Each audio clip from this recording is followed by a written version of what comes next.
And the reason is simply this, two things. One is I learned. Right? I learned from other people. I could read, I could understand that when you fall off a bike and you hit your head on the ground, it can create something called a brain trauma, and that can cause all kinds of complications. And trust me, I don't need any of that in my life, right? So there's that. And then I learned experientially as well that it's wise to wear a helmet, because several times as an adult I've crashed on my bicycle, and both times that I crashed quite severely, my helmet broke, right? And the helmet is designed to break. So my head won't break, the helmet breaks, it takes the impact for me, right? And so every time after I've fallen and I look at my helmet and I see it's all cracked up, I think, I think I should wear a helmet, right? So because of those things, I have changed. I have learned and I have changed, okay? I have decided that it's a smart thing to wear a helmet. Now, many of us here today have grown up as Seventh-day Adventist Christians. We've grown up in this movement from the time we were little. Some have joined later in life, etc. But we recognize oftentimes as Seventh-day Adventist Christians that there is this thing called the three angels message that has historically been our mission statement. It's something that the Lord has called our movement to share with the world. Now, years ago, we had this logo. Some of you remember this logo of the three angels flying around the globe, taking this message around the world. That was our church logo. Some of you recognize that there are Seventh-day Adventist Christians who started a television broadcasting program called Three Angels Broadcasting. And so this is kind of in our DNA, this thing called Three Angels message. But if you've been in the church long enough, you also know that we really don't know what on earth it's talking about. If I were to bring you up one by one and give you a quiz and say, tell us in one paragraph, what's the three angels message? How many volunteers would I get? The reality is that just as when I was a kid, I didn't wear a helmet, I didn't know any better, but then I grew up and I learned and I know now that it's smart to wear a helmet. It's also true that some of us has grown up in the church, and this whole thing about Revelation and the beast and the three angels message, it all seems so, maybe scary or complex, or impossible to get our brains around. And so we kind of look at it, we hear the pastor preach about it once in a while, and we move on. But I would like us to revisit it together.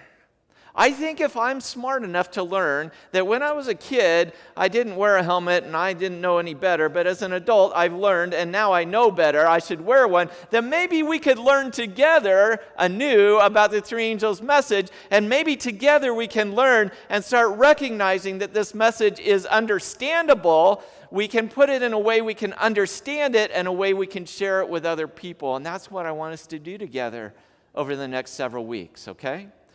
Today, to get us going into the message, I have to share with you a little bit of context. And that context is a little bit heavy. But until we understand this context, Three Angels' message doesn't make sense to us. So to give us context, we're going to Revelation chapter 13. And in Revelation chapter 13, we have some lines that I put on the screen. What I want you to do is turn on your thinking caps, listen to these phrases, and when I'm done, I want to ask you a question. In one word, what is the issue in Revelation chapter 13? Okay? So the lines are these. The dragon gave the beast its power. For those of you who don't know, haven't been around this symbolism, the dragon is symbolic of Satan, okay? And the beast in this context is symbolic of apostate Christianity, okay? So the dragon gave the beast its power. The whole world was astonished and followed the beast. Men worshipped, okay? Men worshipped the beast. Men worshipped the dragon. the beast blasphemes God, all inhabitants of the earth will worship the beast. Okay, now I've led you on a little bit, but what's the key word? Worship, okay? So the issue in Revelation is all about worship, okay? If you get nothing else from this series, if you understand nothing else from the book of Revelation, take this home with you. The whole point of the book of Revelation is to answer this question: who are you going to worship? All right? So we have in Revelation 13 what I describe and many scholars look at as a false Trinity that is established by Satan himself, symbolic through this dragon. And he and these two beast powers come together as a false Trinity to work for the deception of humanity, to move human beings from worshiping the Creator God to worshiping a false God. So that's what I just said. So you have the dragon, symbolic of Satan. You have the sea beast, symbolic of apostate Christianity. And you have the land beast that is the political power of the United States at the end of time, working together, as we read all those things, for the deception to move worship from God to some other system or person. Now, okay, Pastor, so there's this big deception, right? How on earth is that possible? I mean, we're an enlightened lot, right? We are educated people. You know, to think about this as something that could be a reality, how can we get our minds around it? And I hate to tell you this today. Maybe it's not true of you, but it's true of me. We are easily duped. We are easily deceived. This is a picture of Robert Shireman. You probably don't know who he is. He was a former head of the U.S. Department of Education. And while he held that department head position, he was accused by the Wall Street Journal of doing some shady dealings. So he was overseeing these for-profit colleges that were gouging people with lots of expenses, etc. And there were people making buku bucks off of them. And Wall Street Journal didn't say that he did it, but they alluded that he was involved in it. Because of one allusion, this man lost his job. And here's the deal: it wasn't true.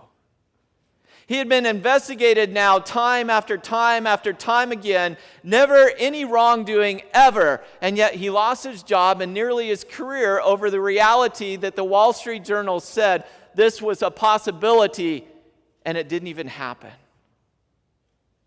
As he said at the end of the article that I read, articles seem to live forever on the internet. That was 13 years ago.